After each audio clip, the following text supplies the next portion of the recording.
넷플릭스에 제니퍼는 무슨 짓을 했는가라는 다큐가 있습니다.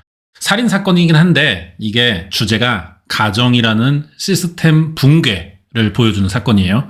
오프닝이 일단 저는 너무 마음에 들었어요. 제니퍼가 찍힌 실제 취조실 CCTV를 보여줍니다. 애가 막 정신 나가 있고 어리버리타고 멍하게 앉아 있어요. 그러다가 경찰이 들어와서 이것저것 질문을 막 한단 말이야. 그러니까 얘가 갑자기 막 몸을 떨더니 물을 마십니다. 그리고 장면이 넘어가. 911 신고 전화 녹취를 들려주는 거예요. 개 긴박하게 막 강도 들었고요. 아래층에 부모님의 비명소리가 들려요. 빨리 와줘요. 제니퍼가 신고한 건데 그 다음에 또 장면이 이제 경찰서 취조실로 나오고 제니퍼 면담 장면이 한두 마디 나오고 또 신고 녹취 장면이 몇 마디 나오는 연출을 번갈아 사용해요. 그러다 이 반복이 질릴 때쯤에 경찰이 촬영한 현장 사진을 보여준다고. 이 콤보의 리듬이 시작부터 너무 좋았어 나는. 제니퍼의 말을 실제 장면과 전화 녹취 두 가지 버전으로 들려줘요. 귀를 먼저 열어놓고 사건 현장 경찰이 보여주면서 눈도 열어주고 여기에 긴장감 있는 배경음악까지 더해지면서 3분간 몰입도를 확 올려줍니다. 그러다가 제니퍼 취조 장면으로 돌아와서 애가 갑자기 고개를 푹 숙이고 뭔가를 고백할 것 같은 거야. 그래서 뭐 말하려나 싶을 때 화면 탁 까매지고 타이틀이 올라가. 제니퍼는 무슨 짓을 했는가. 이게 오늘 리뷰하는 다큐 제목인데 첫 장면 보고 이런 생각 들어. 진짜 얘는 무슨 짓을 했길래 이렇게 긴장도 몰입도를 최상으로 끌어올리는 거냐. 그 무슨 짓이 뭔지 이제 봐달라는 거겠죠. 초반 3분이 여기까지가 너무 재밌어요. 뭐 잡소리도 없잖아. 바로 핵심부터 들어가. 요즘에 다큐들 보면요. 무슨 하나같이 다 애견병 걸려가지고 심파로 시작해. 유복한 유년기 좋은 기억, 가족들과의 뭐 즐거운 한때, 친구들과의 좋은 사이, 이지랄 감수성 드립치다가 갑자기 나레이션 톤 바뀌잖아. 그런 소녀의 평화로운 시간이 깨진 건 2025년 11월 12일 한 통의 전화를 받으면서였습니다. 이러고 있어요. 이 다음 장면이 뭐게? 동네 사람들 붙들고 인터뷰해. 그럼 하는 말들 다 뻔해요 또. 나는 그런 사람인 줄 몰랐다. 법 없이도 살 사람이었다. 그러다가 장사하는 아줌마들도 나와. 사람을 묻었대니까 뭐 이러고 있어. 생각나는 방송이 있죠. 이게 우리나라 범죄 다큐의 문제점이라고 저는 생각합니다. 이 사람들이 사건 증인도 아니야. 근데 왜 굳이 매번 찾아다니고 있냐고요. 필요할 때도 있겠죠. 근데 너무 패턴화돼 있다는 겁니다. 그러고 이제 사건 진행하고 마지막에 또 심파 요소 넣잖아. 범인에게도 사정이 있었다는 느낌을 은근히 줘요. 근데 범죄자 편을 무작정 들어줄 수는 없으니까 마지막에 또 이래. 이건 뭐 사회와 제도가 낳은 괴물이래. 이 지랄로 다 뻔해. 다 이런 방식이고 더럽게 재미없어. 이게 동양의 정서인가? 나오는 사람마다 다 무슨 사연을 만들어주려고 한단 말이에요. 시작부터 이게 미국식 테토남 스타일로 딱 때려줘야 시청률이 유지되지 않겠냐고. 다음 편을 또 궁금하잖아. 뭐 시작 전에 광고 다 나왔으니까 이제 보든 말든 상관없다는 거야? 네? 그럼 돼요. 이게 이러니까 우리가 OTT를 TV보다 더 챙겨보는 이유 같아요. 영상을 쇼핑할 수 있잖아. 멜론식 미리 듣기처럼 아직 결제 안 했는데 앞부분에 한 1분 정도를 확인할 수 있으니까 파는 입장에서는 어때요? 시작에서 결제를 유도해야 되겠죠. 그러니까 이때 호기심을 최대한 끌어낸다고. 이런 방식의 문제점은 또 뭐야? 앞에다가 투자를 너무 많이 합니다. 그래서 중후반부부터는 제작비가 후달려요. 그래서 중간부터 늘어져. 근데 이 제니퍼는 무슨 짓을 했는가? 이 다큐에서는 중간에 늘어지는 문제를 해결하기 위해 영상을 압축했어. 80분 길이로 짧아요. 깔끔하게 보고 끝내는 거야. 구성도 전형적인 옛날 오리지널 다큐 방식이고요. 요즘에는 미드식 구성을 많이 하잖아. 이 사건을 시간 순서대로 안 보여줘. 어떤 건 잘 진행하다가 갑자기 중간에 엔딩이 나와버려. 그리고 그 엔딩이 왜 나오는지를 주구장창 설명을 해요. 앞으로 남은 시리즈 동안. 이게 하도 매체들이 많다 보니까 경쟁이 심해질 거 아니에요. 시청 유지율 때문에 이렇게 하는 것 같은데 큰 이야기 딱 던져. 왜 그랬는지를 과거로 돌아가면서 설명하는 방식.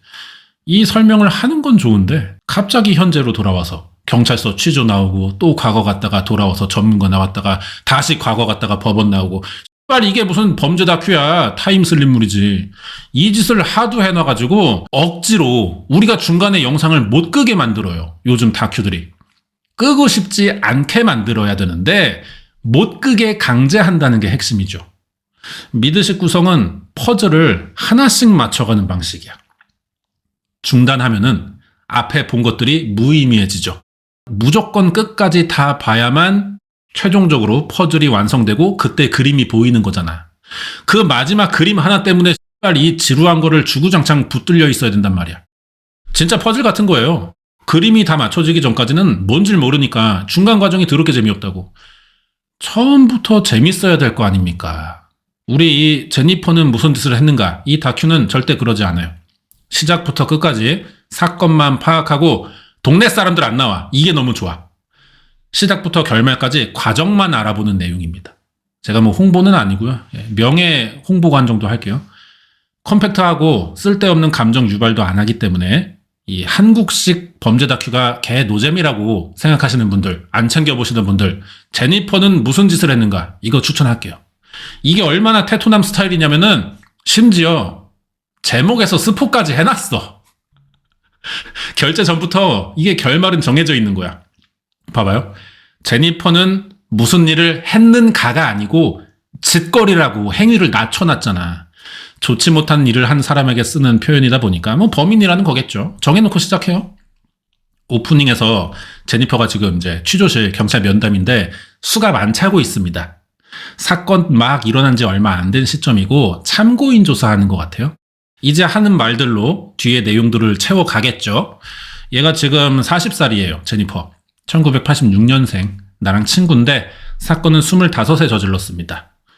얘는 남들 속이는 연기를 하면서 그동안 살아온 애야.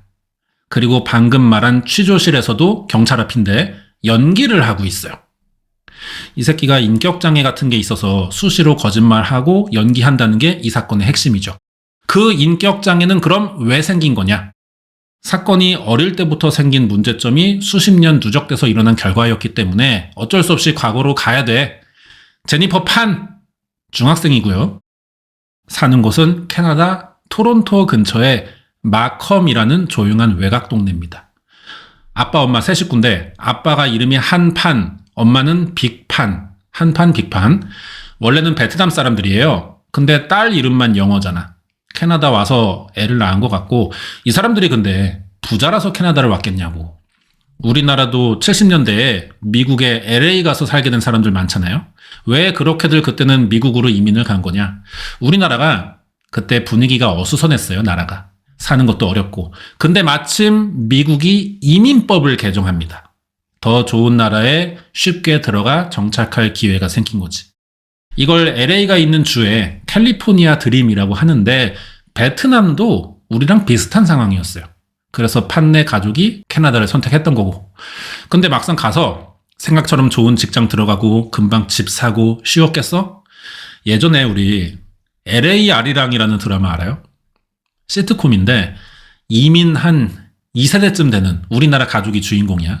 부잣집 가족처럼 나오는데 실제로 이런 사람들 거의 없었습니다. 거실이 막 우리 집 2배만 해. 방도 막 몇 칸씩 있고. 그런 한국 사람들 그 당시에 거의 없었어요. 그렇게 살 수 있는 사람들은 굳이 미국으로 이민 안 가지. 한국에서 더 많은 거 누리고 살 수 있단 말이야. 다들 가난했고 그래서 미국에 간 거지만 기대한 거랑 또 달랐고. 미국이 우리나라 사람들 이민 오라고 사기친 건 아닌데 사람들의 기대감이 무너진 거예요. 예를 들어서 동남아 사람들이 우리나라에서 일하면은 그 환경이 어때? 그거 생각하면 돼요. 그걸 우리나라 사람들이 미국에서 했다는 거죠.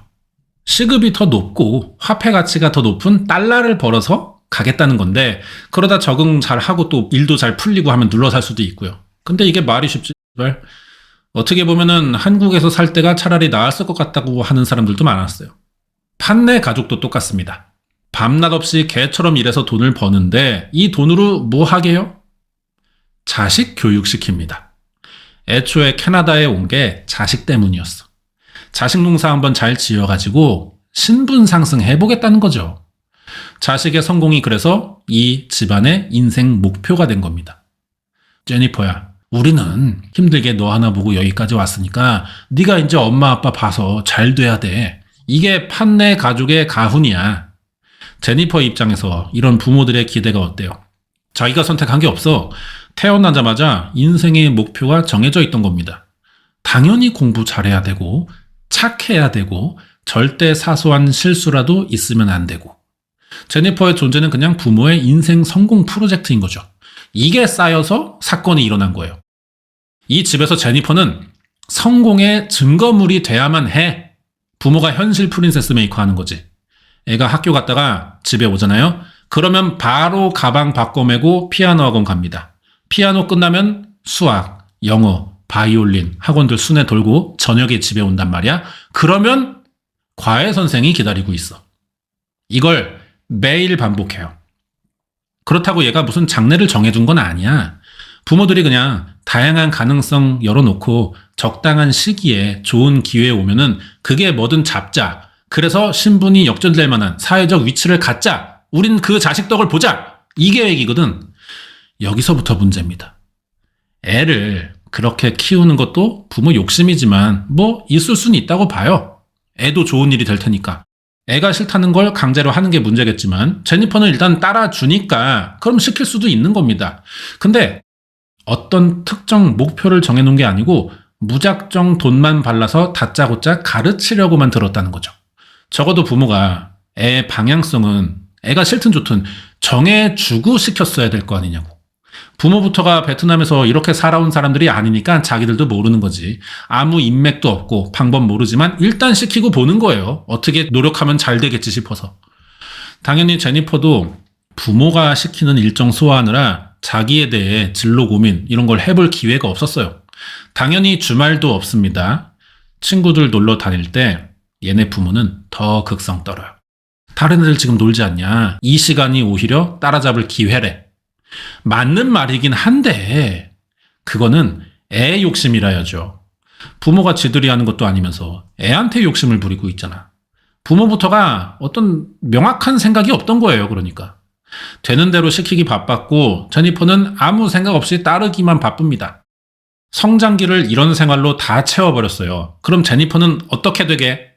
감정 없는 인간으로 자랍니다. 제니퍼 부모가 이런 걸 읽었겠어 그렇다고? 애가 시험 점수 잘 받아오면은 잘했다는 말도 안 해줘. 항상 최고라는 외부 평가에만 집착합니다. 그게 지금 자기들이 애 잘 키우고 있다는 중간 확인이 되니까 항상 딸이 자랑거리가 돼야 직성이 풀려. 그래서 칭찬도 없고 응원도 안 합니다. 성공은 당연한 거야. 점수 잘 받아왔어. 그래. 다음엔 더 잘해라. 실패는 도저히 용납이 안 되죠. 야, 니퍼야. 다른 애들 다 하는 걸 왜 너만 못하니? 너 이러라고 엄마 아빠가 밤새 일해서 돈 벌어가지고 너 학원 보내니? 이게 부모에 대한 이게 보답이니? 이래. 이게 매일 반복도 아니에요. 매 시간마다 이런다는 겁니다. 둘이서. 이런 사정 모르고 겉으로만 제니퍼를 보면은 진짜 완벽한 딸이긴 해. 학교에서 조용해, 공부 잘해, 성적 좋아, 성실해, 항상 웃으면서 다녀, 피아노, 바이올린 다 잘해, 말도 공손하니까 선생님들 다 좋아하고 다들 친구 부모들이 진짜 잘 키운 애래. 동네 사람들이 얘 볼 때마다 다 엄마 아빠한테 잘해야 된대. 근데 결과가 좋긴 해도 사람이 이게 자기 의지로 한 일이 아니면은 불만이 생길 수밖에 없어요. 실패도 자기가 직접 선택해서 겪어봐야 된다는 겁니다. 제니퍼가 애초에 이런 경험 없이 큰 건데 얘가 내색할 줄은 몰라요. 그래도 본능적으로 몸이 압니다. 이 상황에 내 자유가 조금도 없다는 불편함을 가지고 있다고. 그래서 얘가 어떻게 돼? 인간이 왜 적응의 동물이야? 생존하기 위해 적응하잖아요. 벗어날 수 없는 상황이면은 인간은 스트레스라도 받지 않으려고 몸이 그걸 받아들이기 시작합니다. 우리가 당장 하기 싫은 일을 굳이 왜 해?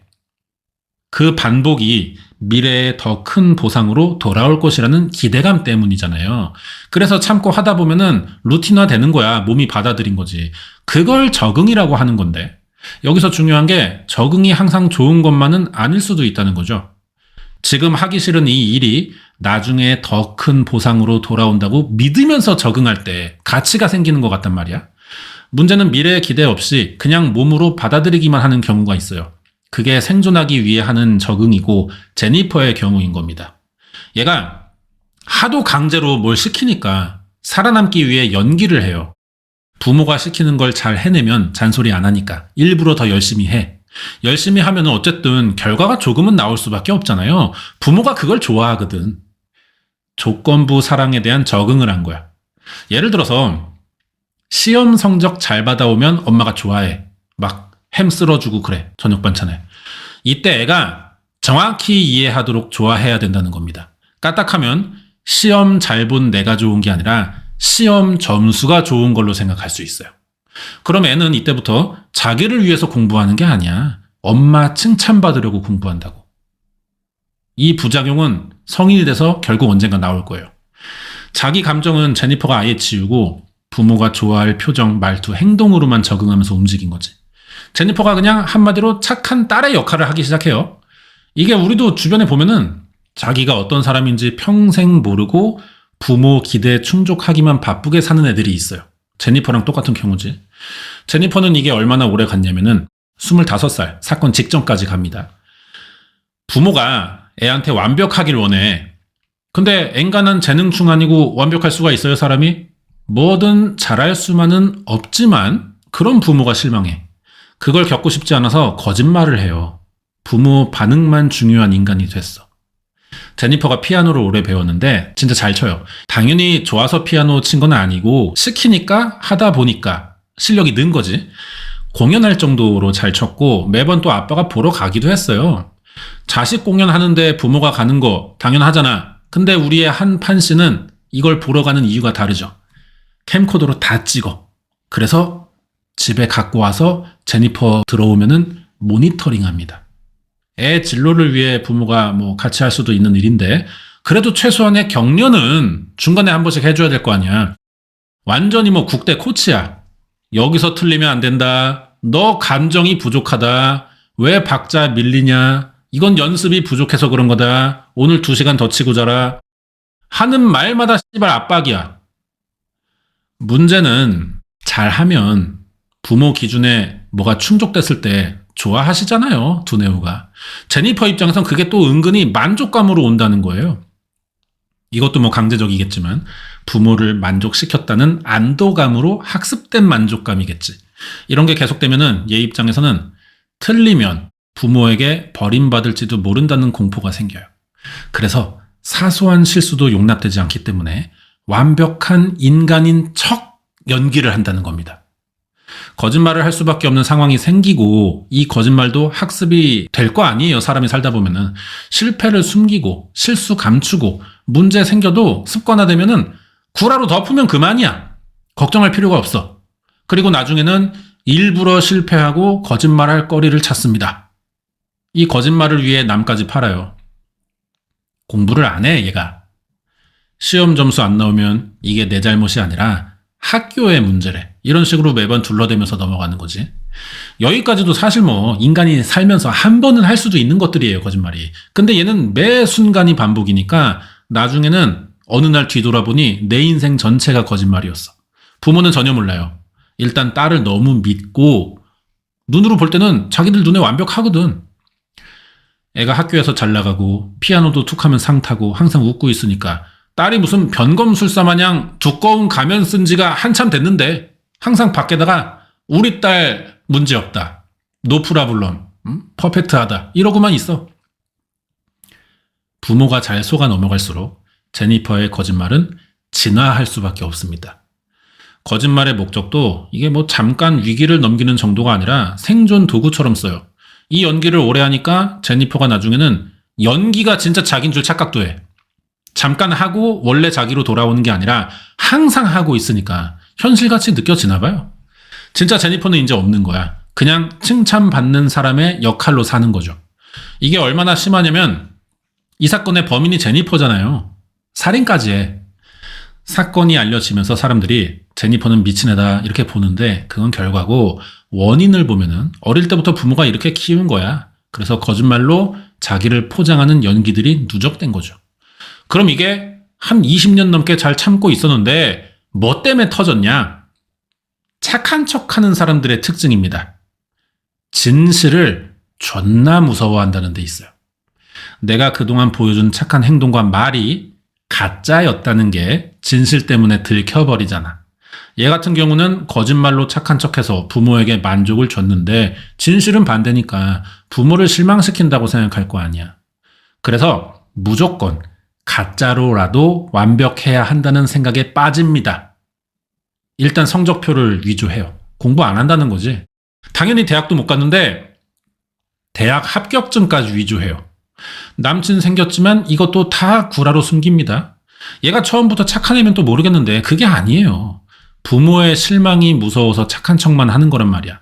부모가 그걸 전혀 몰랐고 이게 살인으로 나온 거지. 이 사건에서 제일 중요한 부분. 제니퍼가 언제부터 불만을 드러내기 시작했냐는 건데요. 부모를 죽였지만 그 전에 심리적으로 자기를 죽인 내면 살인이 있는 거겠죠. 심리적으로 보면은. 그게 첫 번째라고 봐야 될 것 같고 그 다음에 부모 살인으로 이어진 거고. 제니퍼의 배경은 뭐 여기까지 정리하면 될 것 같습니다. 이제 사건으로 들어가자면은 중학교 때 애가 성적이 좋았어요. 부모가 강제로 시키니까. 근데 고등학교 가면서 유지가 안 돼. 이게 뭐든지 우리가 하나를 연마해가는 과정에는 크게 세 가지 벽을 만나게 됩니다. 처음에는 아무것도 모르는 상태에서 배워가는 벽이 있어요. 이게 너무 쉬워. 노력만 하면 올라갈 수 있습니다. 진득히 붙잡고 있으면 뭐든 실력이 느는 게 보여요, 우리는. 그때 두 번째 벽이 나오지. 이제는 노력만으로는 안 돼. 재능도 같이 필요해지는 구간이 와. 실력 향상이 갑자기 더뎌지고요. 주변에 나랑 격차 나는 애들이 보이기 시작해. 앞서가는 거야. 걔는 재능도 가진 애들이겠지. 사실 여기도 시간 더 갈아 넣어서 매달리면은 어느 정도 버텨볼 수는 있습니다. 어느 분야든지 대부분의 사람은 이 구간에서 버티고 사는 거예요. 그렇게 버티다 보면은 나도 모르게 조금씩 실력이 올라가 있어요. 그때 세 번째 벽이 나오지. 순수 재능의 벽이야. 노력은 당연히 하는 겁니다. 천재든 바보든. 그 상태에서 재능이 얼마나 더 있느냐의 싸움을 최상위 구간에서 하는 거죠. 재능 싸움이에요. 제니퍼에겐 재능이 없었어. 열심히 해서 1등하고 부모 만족 주는 거는 중학교 때까지였다고. 고등학교부터는 더 똑똑한 애들이 모이고 수업 내용도 어려워지잖아. 부모가 시키는 대로 노력만 해서는 성적을 유지할 수 없는 수준이 온 거예요. 다른 애들은 주말에 파티 가고 남자 만나고 노는데 나만 아침부터 피아노야? 피아노 끝나면 숙제하고 학원 과외에 하루 종일 성공해야 된다 이 말만 듣고 살아. 남들 놀 때 나만 고생하는 거면 뭐 그만한 보상이라도 있어야 또 모르겠어요. 중학교 때는 1등만 하니까 그나마 버틸만 했거든. 근데 고등학교부터는 그것도 안 돼. 멘탈이 안 나갈 수가 없는 거야. 이 상황에 어쨌든 자기도 하고 있는 일이니까 불안하고 쫓기기도 하고 이젠 자기 실력도 안 나와. 성적이 유지가 아니라 떨어져. 부모가 용납하겠냐고. 제니퍼가 이때부터 겁나서 성적을 숨겨요. 이게 구라 연기 인생의 시작이었던 거지. 처음에는 말로만 해. 아우, 시험이 어렵게 나왔고 선생님이 뭐 채점도 잘못했어. 요렇게 한번 해봤거든요. 근데 부모가 바로 믿어버리네? 얘 부모는 딸에게 엄청난 믿음을 갖고 있는 사람들이에요. 우리 바라는 걸 절대로 다 이뤄주고 마는 착한 딸로만 생각한다고. 제니퍼가 이 믿음을 이용하는 거지. 거짓말 한번 통하니까 점점 세게 나갑니다. 성적표를 조작하고 요즘은 성적표를 PDF로 받는데요. 이거를 만들어서 자기가 프린트하고 직접 점수 매겨서 다시 인쇄했어. 90점, 100점으로 속여서 보여주면 부모 좋아하니까. 이제 제니퍼는 학습하죠. 거짓말이 진짜보다 나은 거야.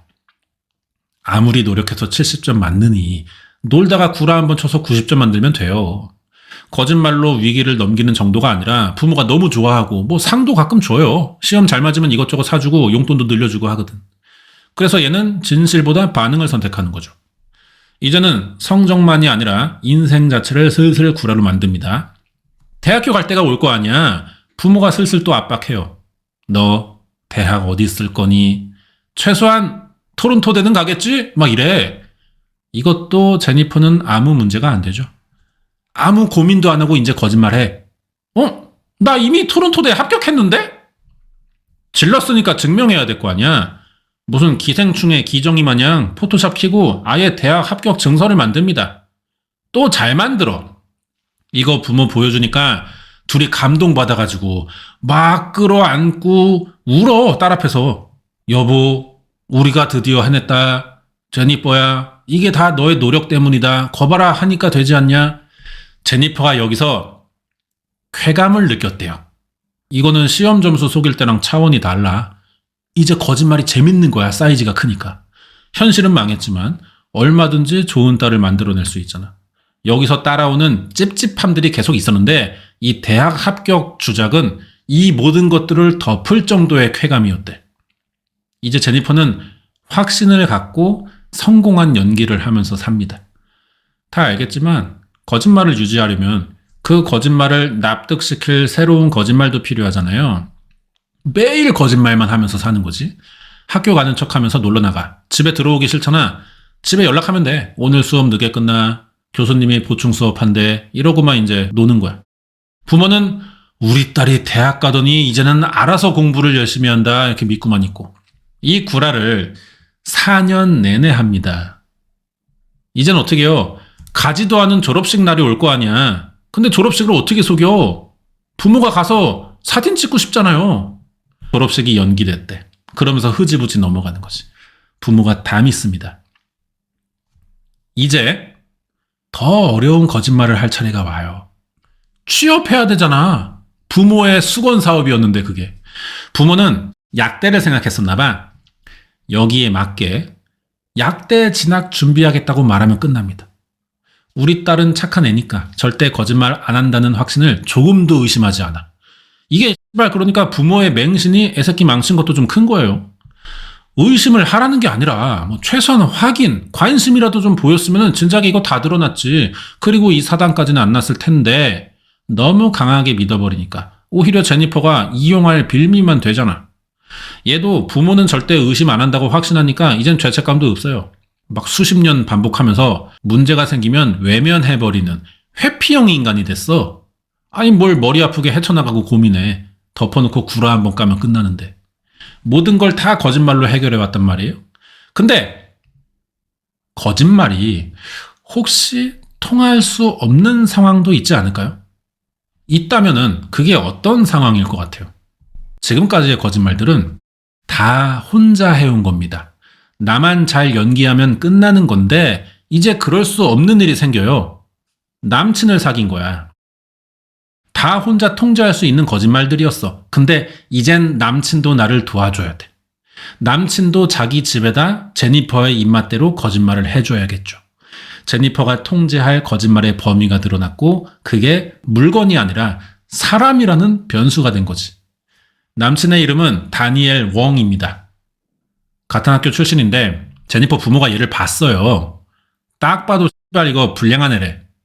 문신 있고 직장도 변변치 않아가지고 우리 딸이랑 안 어울린다 정도가 아니라 저놈은 저거 절대 안 된다. 이 수준으로 싫어하는 거야. 연애 금지 내렸어. 그날부로 폰 뺐고 외출 금지하고 약대 진학했어. 가상으로. 학교 데려다주고 데리러 오고 통제를 빡세게 하는 거지. 일단 제니퍼도 하던 대로 거짓말을 이어가요. 밤에 보충 수업이 있다면서 남친 만나고 살짝 걸릴 뻔한 위험한 순간도 오는데 얘가 또 이제 거짓말 경력이 쌓이다 보니까 순발력 있게 애드리브로 막 또 벗어나. 이제는 하도 많은 구라를 쳐놔가지고 뭐가 진짜고 가짜인지 자기도 헷갈렸대. 그렇다고 이제 와서 멈출 수는 없잖아요. 거짓말의 이유를 지금 밝히려면은 그 거짓말을 왜 했는지 하나하나 다 타고 과거로 올라가야 돼. 최초의 거짓말까지 자백해야 된단 말이야. 그게 몇 년치인데 얘가 어떻게 감당해? 엄마 나 사실 대학 안 다녔어. 성적표 위조했어. 학원 안 갔어. 놀러 나갔어. 자기 인생이 전부 개구라였다는 걸 어떻게 밝히냐고요. 수치스럽기도 하고 들으면 부모도 정신병 걸려 이거. 바로 잡자니 이 상황들이 무서운 거죠. 이 스트레스를 감당하지 못해서 결국 이 새끼가 거짓말을 밝힐 필요가 없는 상황을 만들어 버린 겁니다. 부모 죽이면 거짓말을 더 이상 할 필요도 없고 밝힐 필요도 없고 안 들킬 거 아니야 평생. 여기까지 잠깐 정리하자면은 제니퍼가 평생 거짓말로 가짜 인생을 만들다 보니까 현실과 구분이 어려워졌어요. 속였다는 쾌감도 따라오는데 어쨌든 구라를 계속 만들어내야 하니까 이 스트레스가 있다고, 창작의 고통이.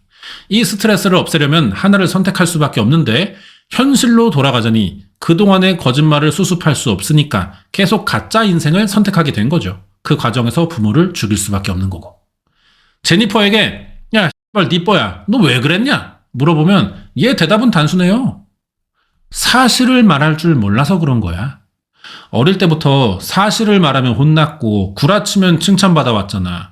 이게 반복되니까 거짓말이 안전한 거라고 생각하게 된 거죠. 얘가 아까 착한 애는 아니라고 했지만 그렇다고 나쁜 새끼도 아니야. 그냥 흔녀고 멘탈이 개복치일 뿐.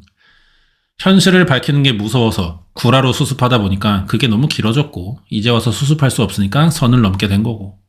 항상 바로바로 해결할 줄 모르고 미루던 새끼들은요, 뒤늦게 초조해져가지고 극단적인 선택을 하게 돼 있어요. 그리고 그 극단적인 선택이 올바랐던 경우는 거의 없습니다. 항상 그런 거야. 이제 남친 얘기를 좀 해보자면은, 제니퍼 부모 눈에 웡이라는 웬 양아치 같은 애가 나타났어. 그냥 이 새끼는 최악이야. 부모의 프린세스 메이커에 하나도 안 맞는 인간이었다고. 사실 이게 편견이라기보다 웡이라는 애 자체가 좀 그런 편인 건 사실입니다. 학교 잘 안 다녀, 직업도 이상한 것 같고, 주변 친구들도 뭔가 좀 쎄하고 막 청바지에 체인 달고 있고 막 그래. 밤에 자꾸 나가는 것 같은데 뭐 하고 다니는지 확실하지도 않아. 제니퍼 부모 입장에서 걱정 안 할 수 있어요? 걱정의 방향이 좀 이상해. 애가 공부 안 하고 놀러 다니다 취업 못하고 뭐 이런 걱정이 아니라 우리 통제를 벗어나서 지멋대로 살까봐 걱정이 되는 거야. 이 공포를 부모들이 해소하고 싶으니까 애한테 더 강한 통제를 걸어버리는 거고. 외출 제한에 대학원생인데 뭔 초딩들 마냥 통학을 시켜줘.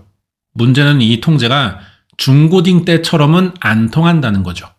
제니퍼는 이제 어른이야. 몇 년 더 있으면 사회인이라고. 이젠 통제가 안 되지. 여기서부터는 제니퍼도 딜레마인 거예요.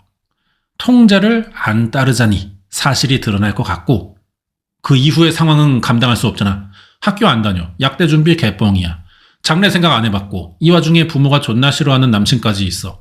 사실을 말하더라도 이제는 부모가 이건 제니퍼 책임이 아니다. 그 남친 웡, 그 새끼 때문에 우리 애가 이렇게 망가졌다. 이렇게 오해할 사람들이거든. 그 오해를 풀려면 사실을 말해야 되는데 못하지. 남친만큼은 절대 부모에게 걸리면 안 됐어요. 그 자체로도 이제부터는 자기를 감금할지도 몰라. 부모는 이미 연애 금지를 해온 적도 있었단 말이야.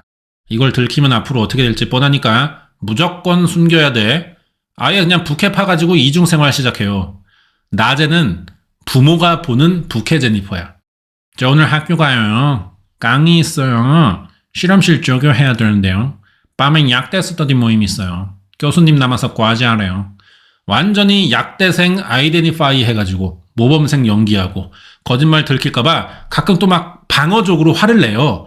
그러면은 그때 또 부모가 수긍해줘.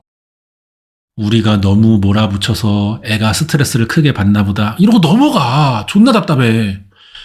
밤에는 제니퍼 본캐 접속하죠. 나가서 남친 만나고 친구들이랑 술 빨고 부모가 극혐하는 짓 다 하고 다닙니다. 그러면 얘는 점점 더 남친에게 기댈 수밖에 없는 거야. 진짜 자기를 보여줘도 되는 사람이잖아, 얘는. 남친 만났을 때 미래 얘기를 많이 했대. 나중에 우리 둘이 어디 가서 살자, 결혼하자, 뭐 이런 얘기 많이 했고, 부모 없는 미래를 생각하는 거죠. 이게 단순히 부모 몰래 남친 만나러 가는 거랑은 구조적으로 달라요. 얘는 현실 세계에서 자기에게 허락된 방향성이라는 게 없는 상태잖아. 부모가 만들어주긴 하는데 자기 의지가 아니니까 없다고 생각하는 거잖아. 자기가 솔직하게 말해봤자 받아들여질 길이 아예 없다고 생각해요. 보통 부모랑 갈등 생겨도 애가 설득하거나 뭐 시간 지나면은 이해하는 날이 오겠지 이렇게 생각하는데 제니퍼는 이 기대가 애초에 없어. 잘하면 좋은 거고 못해도 내 자식인 게 정상인데 얘네 부모는 다르죠. 잘해봐야 딸이고 못하면 실패자 이렇게 된 거야. 이런 집에서 있다가 현관문 열고 밖에만 나가면은 제니퍼는 그 순간부터 지대로 할 수 있는데 그 쾌감이 얼마나 이게 하이하겠어요. 그래서 이중생활을 하는 애들이 우리 주변에 많아. 이런 이유 때문이야. 특히 모태신앙인데 어떤 애는 되게 개방적이야. 자유분방해. 그런 애들이 있단 말이에요. 이런 집안 분위기일 가능성이 높습니다. 부모 눈 밖에 있을 때 진짜 자기 같거든. 남친 쪽도 문제인 게 애가 이러면은 여친한테 잔소리 좀 할 수 있잖아요. 야, 니퍼야. 너 오빠가 보니까 답답하게 사는 거 이해하는데 아니 그렇다고 우리가 평생 거짓말하면서 몰래 어떻게 사냐? 빨리 독립할 준비를 하고 그때 우리가 같이 좀 잘 살자. 이렇게 하면 되잖아. 이게 남녀 관계에서 뭐 듣기엔 좋을 수도 있는 말이에요. 도움도 되고. 근데 제니퍼의 상황에서는 이게 좋게 안 들려. 구원같이 들려. 부모는 감옥이고 남친은 탈출구야. 부모가 아예 의심을 안 하는 거는 또 아니에요. 못 믿는다기보다 괜히 한번 찔러볼 때가 있어. 너 그 웡인가 왕인가 아직 만나니? 막 이렇게 해. 질이 안 좋아. 엄마가 보기에. 너 그거 가까이 해봐야 발목 잡힌다. 이런 잔소리 하는 정도예요. 제니퍼도 알았어. 그만해. 좀 또 그 소리. 알았으니까. 뭐 이렇게 하는데 진짜 안 게 아니잖아.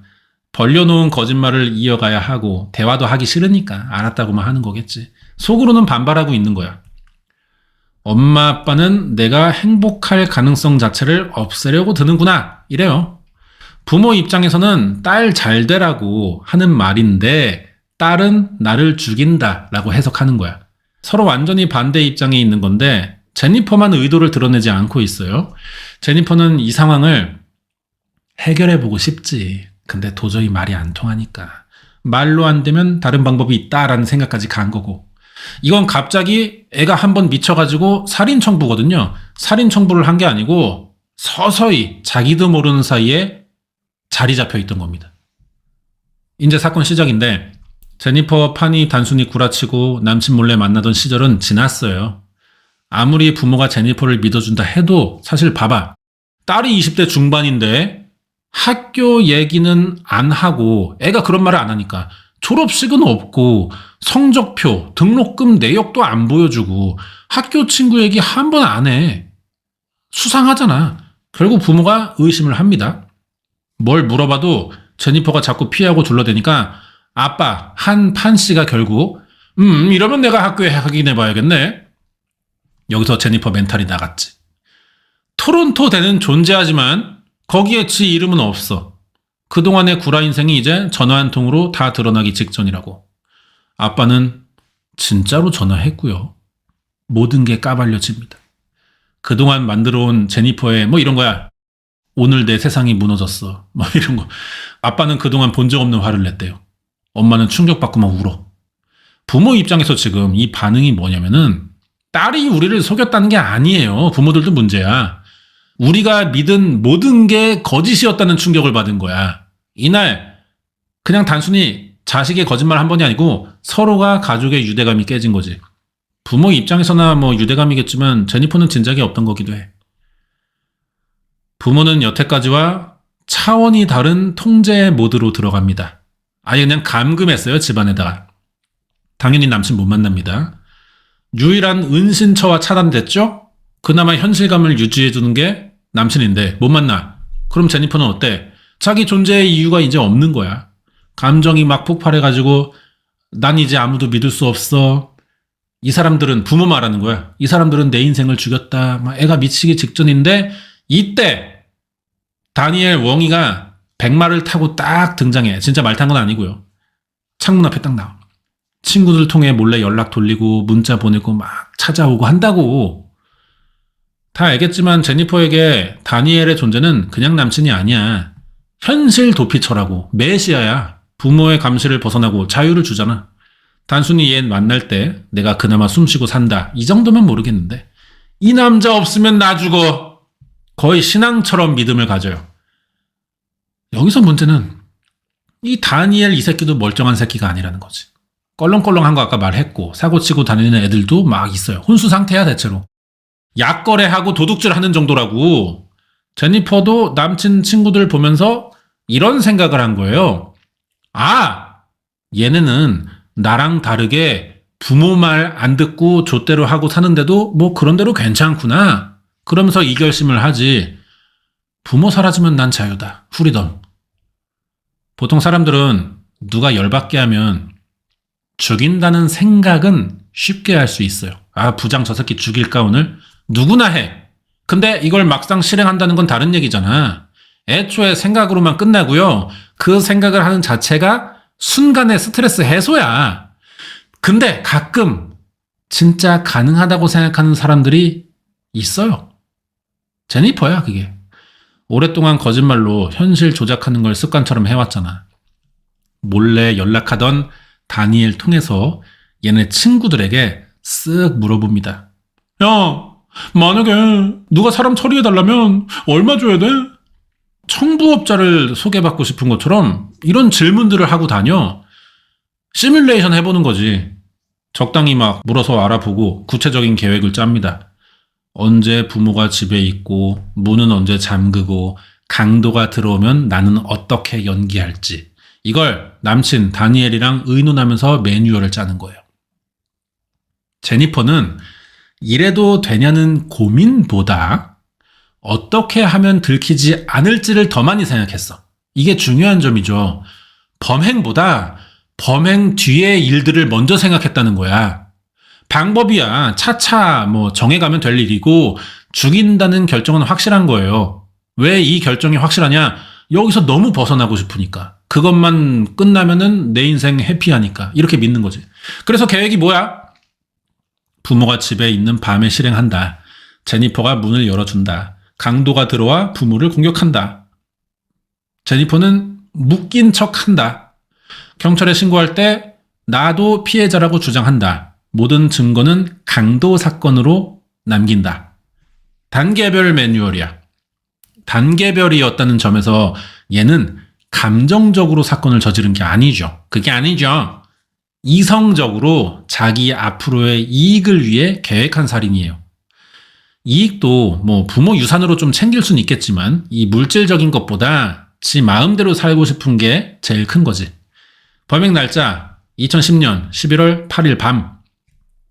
제니퍼는 자연스럽게 부모랑 저녁 먹고 나 이제 공부할게 그러면서 지방에 들어갔어요. 이때 집 밖에서는 다니엘과 다니엘이 고용한 남자 셋이 오고 있었죠. 제니퍼는 이제 다니엘에게 오빠 지금 집 조용하니까 이제 들어와 문자 보내요. 그러니까 남자 3명이 총 들고 왔어. 문을 따거나 부수지도 않고 지 집처럼 들어옵니다. 제니퍼가 미리 열어놨으니까. 이 새끼들이 이제 제니퍼 부모를 거실로 끌고 나와서 막 돈 내놓으라고 협박해요. 어쨌든 강도처럼 보여야 하니까. 근데 목적은 강도가 아니잖아. 얘네 죽일 생각으로 왔잖아. 엄마 아빠가 다 총에 맞아 쓰러집니다. 이때 제니퍼 지방에서 뭐 하고 있냐? 지가 지 몸을 묻고 경찰에 신고한 거야. 맨 처음에 얘기했던 그 신고 녹취 내용 들려준다고 하잖아. 그 상황이야. 이게 제니퍼의 계획들이었던 거예요. 일단 계획한 대로는 다 했습니다. 근데 완벽하지 못한 게 문제가 됐죠. 병신이 그렇게 완벽한 연기만 해와놓고 막상 실전 들어가니까 완벽한 거 못하잖아. 엄마는 그 자리에서 사망했어요. 총 맞고 즉사했어. 아빠도 총 맞고 쓰러졌는데 제니퍼가 신고했죠. 경찰이 와보니까 숨은 쉬어. 살아있었어. 그래도 아직 의사소통은 어려워서 병원 옮겨놓고 경찰이 자력수사했죠. 강도 사건인 줄 알았는데 씨발 이상한 게 많네. 일단 침입의 흔적이 없어요. 창문 틀, 현관문, 문고리 다 깨끗해. 그리고 부모들의 피해에 비해 제니퍼는 너무 무사했다는 거죠. 아예 그냥 다른 공간에 격리되어 있었고 폭행, 정신적 충격도 없어 보입니다. 결정적으로 이 새끼가 묶은 이 팔이 너무 느슨했어. 지가 묶었으니까. 강도들의 행동도 개연성이 없는 거잖아요. 강도 목적의 범인들은 보통 돈만 뺏고 튑니다. 웬만해서 사람까지 죽이지 않아. 돈만 튀라고. 애초에 잘 사는 집도 아닌데 겉으로 집 외형이나 차고만 보면 다 알 수 있는 거잖아. 이민자 집안에 뭐 있다고 털러오냐? 죽였다 쳐도 왜 부모만 쏘고 딸만 살려줬어요? 목격자를 살려주는 게 어색하잖아. 집안 카메라에는 이상한 그림자도 찍혀 있고요. 많은 게 이상한 거예요. 이런 정황들이 왜 생겼을까 경찰이 알아보고 있는데 아빠가 깨어났어. 그날 밤 제니퍼가 강도들이랑 대화하는 걸 들었대요. 총에 맞고 죽다 살아난 아빠가 거짓말을 뭐하러 해. 그것도 딸을 범인으로 지목하는 거짓말을 왜 하냐고. 경찰은 이 증언을 100% 사실로 확정합니다. 문제는 제니퍼도 인정하겠냐는 거죠. 이제 제니퍼를 조질 차례예요. 제니퍼를 만나본 수사관들은 얘가 보통 사람들과는 다르다는 걸 느낍니다. 범죄 사건에 휘말렸고 자기도 충분히 죽을 뻔했어. 실제로 부모도 죽고 아빠는 혼수 상태였는데 아니 이 새끼는 왜 이러지? 묻는 말에 대답을 잘 해주고요.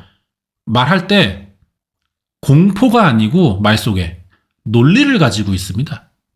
울지도 않고 3단 논법을 통해 자기 행위를 변명하고 있어요. 그러다 좀 불리한 질문 나오면 바로 가불기 나와. 그때 무서워서 그랬고요. 묶인 상태라 제가 아무것도 할 수 없었어요. 아, 이 새끼 뭐 있다. 경찰이 제니퍼의 사건 전 그 신고 전화 그리고 진술, 행동 패턴 다 녹화되어 있으니까 하나하나 틀어보면서 분석했어요. 여기서 공통점을 찾아냅니다. 너무 침착해. 가족이 한 공간에서 총 맞아 죽었으면 그것도 부모인데 정신이 나가야 정상 같단 말이야. 얘는 모든 걸 정확하게 진술해요. 3명이었고요. 흑인이었고 또 뭐더라? 마스크 썼고 총은 2자루예요. 이 지랄을 해. 죽음 직전의 상황에서 총이 몇 자루였는지까지 기억한다는 건 되게 놀라운 거야. 사진을 찍어준 것 같은 기억력이에요. 그리고 너무 또박또박 말합니다. 경찰은 여기서 시나리오였구나 냄새를 맡았어. 이 부분의 녹취를 다시 들어보면 여러분이 실제로 이 다큐를 보면 알 수 있습니다.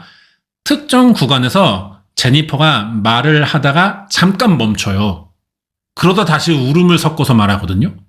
머릿속으로 한번 정리하고 나 우는 연기 중이었으니까 텐션 이어간다. 오케이 하이 큐 호흡 갖추고 다시 우는 거야. 훈련된 배우의 연기 같았대요. 전문가 눈에는 다 티나고 보이는 거야. 근데 티난다는 걸 법정 증거로 쓸 수는 없잖아요. 더 강력한 모순을 찾아서 당사자의 자백을 받아내야만 했거든요. 이제 심리 전문가들 투입하죠. 아주 교과서적인 신문 기술이 나옵니다. 이게 전문 용어도 있어요.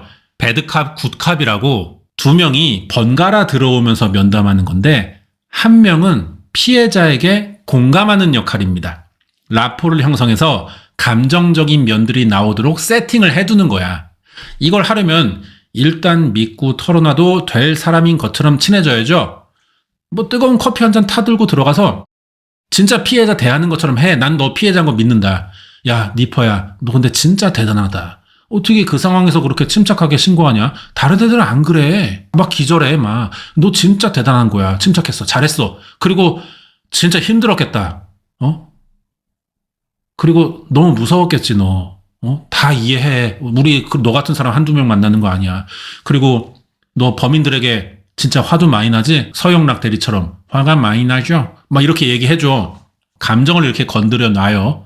그리고 언니라고 불러. 우리 좀 친하게 지내자. 앞으로 조사할 일 많잖아. 언니 잠깐 화장실 갔다 올게. 나갔어? 이제 메인 역할이 들어와.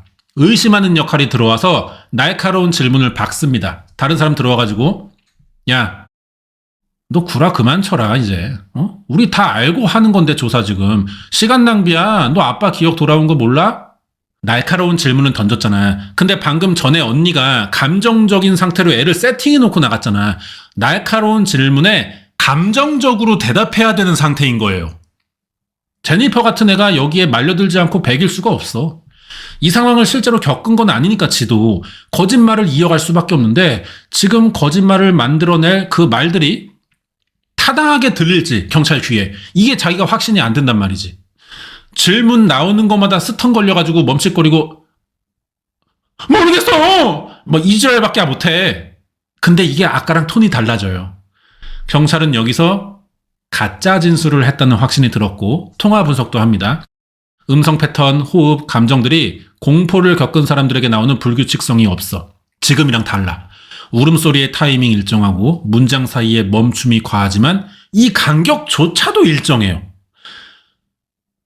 대본을 읽은 것 같은 거야. 수사팀은 이걸 도식화된 감정 표현이라고 설명하거든요. 감정을 연기하는 법을 배운 사람의 행동 같기도 한 거지. 얘는 어릴 때부터 그렇게 살아왔으니까 뭐 너무 잘하는 거고.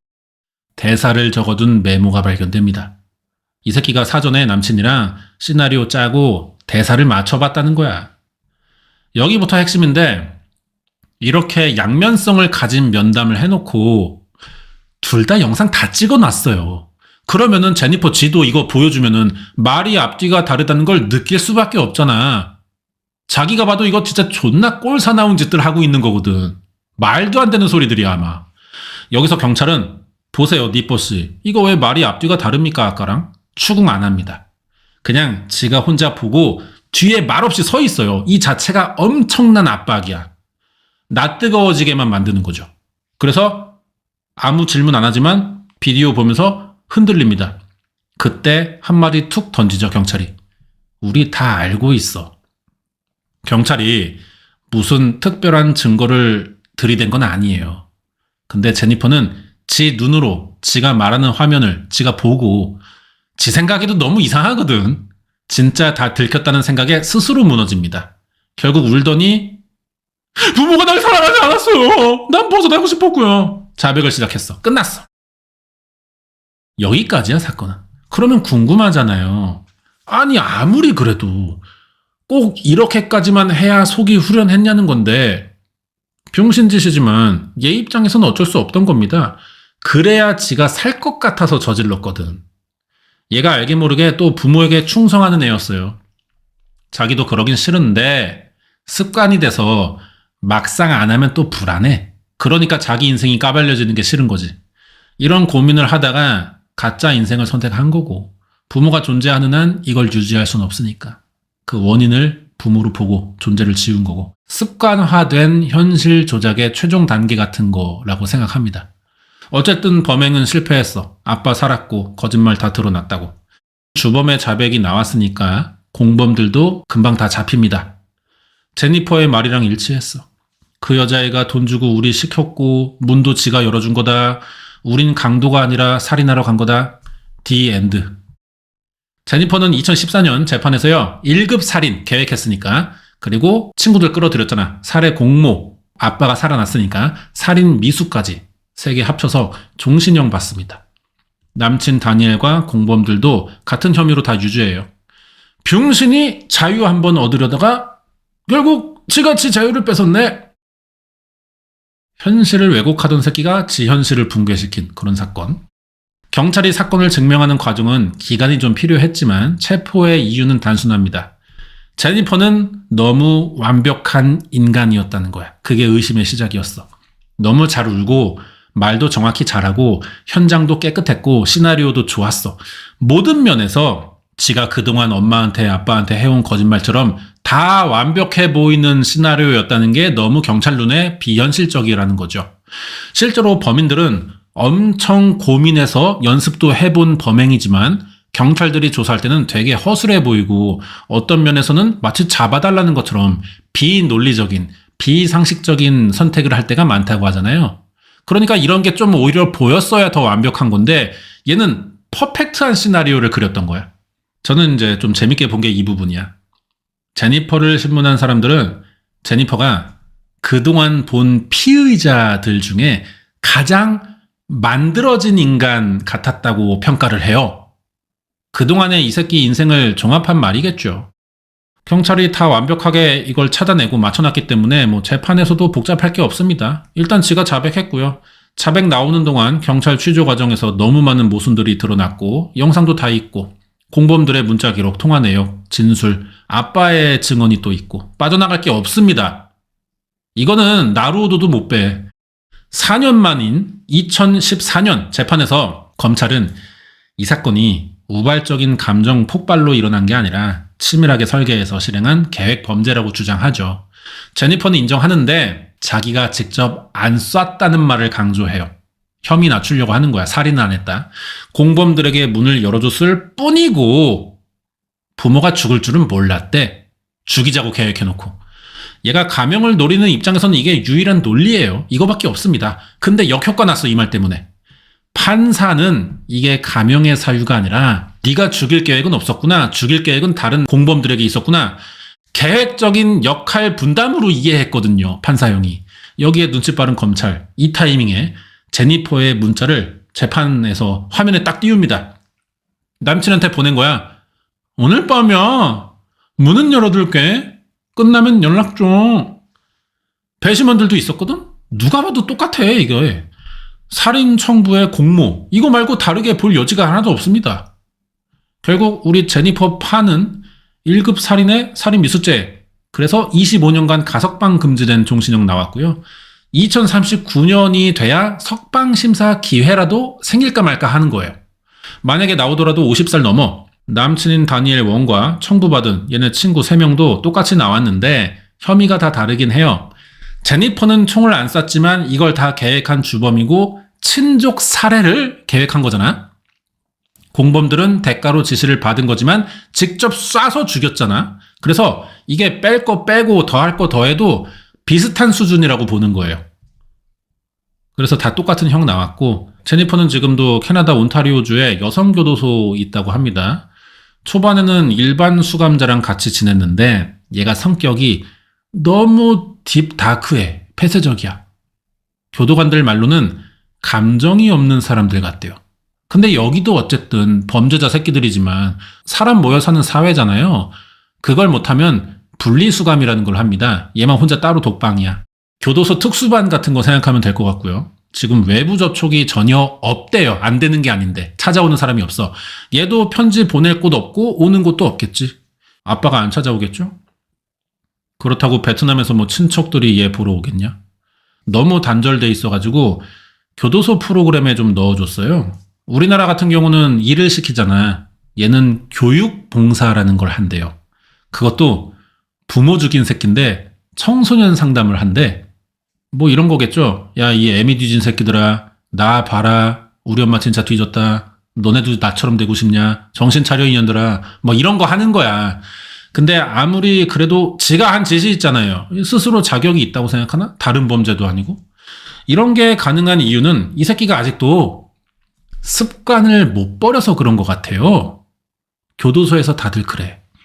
제니퍼는 지금 아직도 반성하는 척 연기하고 있대. 그게 보인대. 범죄 심리학자들도 뭐 미국에도 우리 이수정 같은 누나들 있을 거 아니야. US 이수정이 제니퍼는 감정을 모방하는 능력이 뛰어난 사이코패스 유형입니다. 이렇게 말했거든요. 공감 능력은 없는데 공감을 흉내내는 기술이 좋대요. 이게 모르고 보면은 얘 편을 들 수도 있어. 사람들이 불쌍하다. 부모가 너무 강압적으로 애를 훈련시켜가지고 애가 이렇게 된 거다. 뭐 그것도 틀린 건 아닌데 근데 이걸 자세히 보면 얘가 티가 나. 제니퍼도. 이 새끼가 아직도 지가 저지른 사건은 지 탓이 아니라고 말한다는 거지. 자기 억울하대. 그 연기를 하는 게 보인다는 거야. 그래서 이 새끼 지금도 재심 청구하고 있어요. 자기 범인 아니라고. 근데 당연히 받아들여지지 않고 있습니다. 그러면은 피해자긴 하지만 일부 책임이 있는 사람이죠.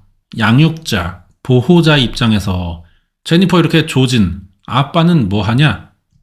아직도 캐나다에 살아요. 아빠도. 머리에 총 맞아서 기억이 그때 좀 사라졌대. 조금씩 돌아온다고 하더라고. 재판에서 제니퍼를 좀 감정 없는 사람처럼 표현했어요. 이게 아빠의 진술이 결정적이었던 겁니다. 아빠는 그래요. 재판에서 한 말이야. 자기가 아직도 아내의 마지막 목소리를 듣는데 그 총 맞을 때 죽어가면서 막 제니퍼 사랑해 막 이렇게 말했다는 거지. 근데 내 딸은 그때도 아무 반응이 없었다는 거야. 그리고 자기는 제니퍼를 이제 딸로 생각하지 않는데요. 사람들 반응도 비슷합니다. 완벽한 딸. 근데 모든 게 거짓이었던 인간.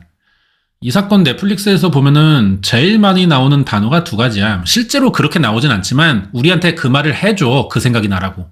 통제, 거짓말. 부모가 딸을 통제했고 딸은 벗어나려고 거짓말만 했어. 그 이유가 자식 교육 때문에 시작됐다는 거죠. 특히 지금은 좀 달라졌지만 1세대 이민자들에게 이런 경우가 많았어요. 지금은 3세대 이상 내려왔고 뭐 5세대, 6세대 이러는데 막 아메리칸 드림 이런 건 거의 없어졌단 말이야. 초기 이민 세대는 진짜 가난해서 생존하려고 가는 거예요.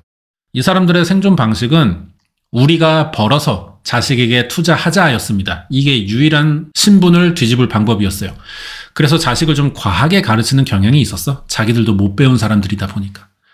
그러다 이 사건이 터지면서 그 세대 사람들이 우리 집 애도 이렇게 좀 과하게 굴고 있나 우리가 여보? 이런 생각들을 많이 했대.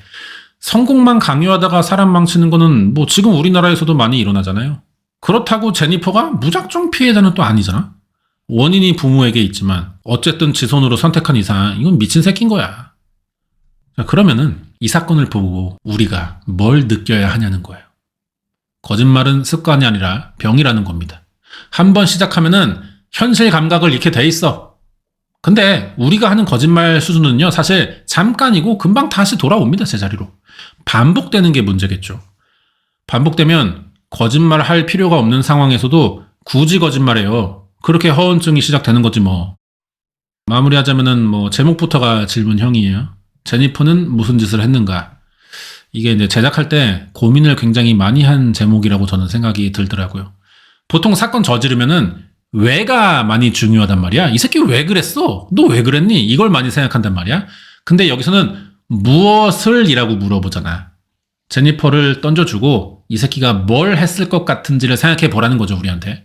그동안 얘가 해온 행동들, 그 거짓말 인생들을 좀 부각시키기 위한 제목 같고, 사건 과정이야 단순하잖아요.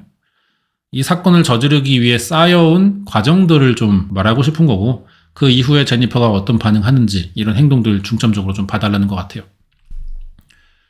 그래서 이제 이게 다큐의 관전 포인트 좀 짚어보자면은, 특히 체포되고 실제 경찰서 이제 취조실 영상이 나오는데 녹화된 CCTV 그대로 보여줍니다. 그대로.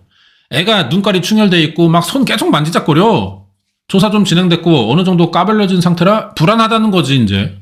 수사관들이 너는 강도들이랑 말한 적 없냐 막 물어보는데 얘가 바로 그렇다고 해요. 근데 표정이 이상해. 겁먹은 얼굴이 아니고 대본 외운 사람처럼 빠르게 말합니다. 준비된 말을 하는 것 같습니다. 경찰이 어떻게 애를 압박해서 원하는 대답 이끌어내는지, 이 와중에도 연기하는 제니퍼의 표정, 행동, 재판에서도 계속 연기만 해요. 이런 거 관찰하는 재미가 좀 있습니다. 제가 다큐를 본 내용 그대로 묘사하는 건 아니에요. 어쨌든 실제 하는 사건이지만 제가 다큐를 보고 얘기하는 거니까 또 여러분들이 호기심 들면 봐야 되고 스포를 할 수 없어서 소감을 말하는 겁니다. 어떤 맥락인지를 설명하는 거기 때문에 실제로 본 사람들은 이 새끼 같은 거 본 거 맞아? 싶을 수도 있는데 일부러 그러는 거야. 아직 안 본 사람들을 위해. 이건 일종의 독후감 같은 거죠. 재판 장면도 잠깐 설명하자면은 중반부가 경찰 취조면 후반부는 이제 재판인데 제니퍼가 수의 입고 앉아있고 앞에는 지가 죽인 엄마 사진이 있어요. 그 옆에 아빠가 앉아서 이제 머리 막 숙이고 있는데 수술 자국이 있어. 검찰 쪽에서 이제 배심원들 설득하려고 가급적 더 큰 형 따내는 게 검사의 목적이니까 좀 연출한 작전 같기도 해요. 이런 상황에서 검사가 물어봐. 너 부모 사랑했냐? 제니퍼는 그렇대. 근데 너무 힘들었대. 이 장면 보면 우리도 알죠. 이 새끼 지금 이거 연기구나 이게. 끝까지 이러네. 이런 생각 들 겁니다. 지가 지를 지금 피해자라고 믿는 것 같아요 그냥. 근데 가끔 진짜 제니퍼도 나오기는 해. 언제냐면은 판결 나올 때 이 새끼 표정 변화가 없어. 종신형 나오는데도 조용히 눈만 깜빡이고 있습니다. 그래놓고 이제 깜빵 가가지고 자기는 억울하다 이지랄 또 하는 거지. 다큐는 어떻게 끝나냐? 조용해. 제니퍼가 창문을 이렇게 보고 있어요. 햇빛만 들어오고 그거 가만히 보고 있다고요. 얘를 뭐 비난하거나 뭐가 잘못됐고 뭐 사회는 어떻고 이런 말이 없어. 범죄를 저지르는 건 죄고 정의가 승리했다. 아까 말했던 한국식 심파 다큐 이런 거 안 합니다. 클라이막스 같은 거 없어요. 조용히 끝내. 거짓말 하던 새끼. 얘는 현실을 조작했잖아. 그 새끼에게 진짜 현실을 딱 보여주는 거지. 냉정하게. 여기까지인데 우리가 또 지성인 아닙니까? 사회적 위치가 있는 분들이기 때문에 우리가 사건의 자극성만 보고 어머 왜 죽였대? 어떻게 죽였대? 왜 잡혔대? 증거가 뭐래? 사형이야? 이 새끼 죽여야 돼. 이 지랄만 하면 안 돼요. 그건 하등생물이야. 무슨 이야기를 다큐가 하고 싶은 건지 우리가 뭘 얻어가야 되는지 이런 걸 좀 파악해낼 줄 알아야 된단 말이지. 주제는 내가 봤을 때 가면의 사회 약간 이렇게 생각하면 될 것 같습니다. 부모는 성공의 가면을 자꾸만 씌우려고 했어.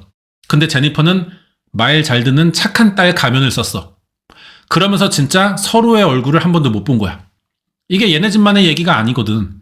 전 세계의 부모 자식 관계의 이야기를 말하는 겁니다. 그래서 우리나라도 이게 꽤 그 당시 반응이 좀 있었어요. 이거 넷플릭스 순위 높았거든. 왜냐면 다들 가면을 쓰고 살기 때문에 제니퍼의 행동에 일부 공감하니까. 다들 부모 눈치 보고 시키는 것만 하고 이렇게 사는 애들이 많아. 성인인데도. 결혼해서 애 낳고 가정이 있는데도 여전히 이러는 애들이 많단 말이야. 누구를 딱히 속일 생각은 없지만 우리 개개인은 다 상황에 맞는 가면을 쓰고 사소한 거짓말들을 하면서 살아요. 이렇게 하는 게 사회적 지능, 공감력이랍시고 연기들을 해준단 말이지, 서로서로. 그래서 나는 얼마나 연기하고 사는지 좀 생각해보게 만드는 그런 다큐였고요. 그런 생각을 하다 보면은 이 제니퍼 쌍년이지만 욕하면서도 좀 찔릴 때가 있어. 우리의 왜곡된 버전이 제니퍼가 아닌가 좀 싶습니다. 그 정도의 차이지 니들은 뭐 다름? 이런 걸 좀 보여주는 다큐가 아닌가 싶어요. 몰입감 있게 재미있게 봤지만 나중에 생각할 것도 있네 이런 좀 다큐였고 전체적으로 저는 굉장히 높은 점수를 주고 싶은 신주 토마토 신선도 한 4.5 정도 줄 수 있는 그 정도의 다큐가 아니었나 이런 생각이 듭니다. 오늘 이거 리뷰 보시고 제가 진짜 내용 그대로 말한 게 거의 없어요. 진짜 본 소감들 말하는 거기 때문에 실제 봤을 때는 더 재미있게 볼 수도 있고 또 내가 말한 거를 미리 예습해서 보는 거니까 아 그게 그 장면을 이렇게 말했었구나 이런 것도 재미있게 볼 수 있고 진짜 빨려 들어가 시작부터 너무 재밌습니다. 추천드리고 넷플릭스에서 제니퍼는 무슨 짓을 했는가 한번 꼭 보시면 좋을 것 같아요.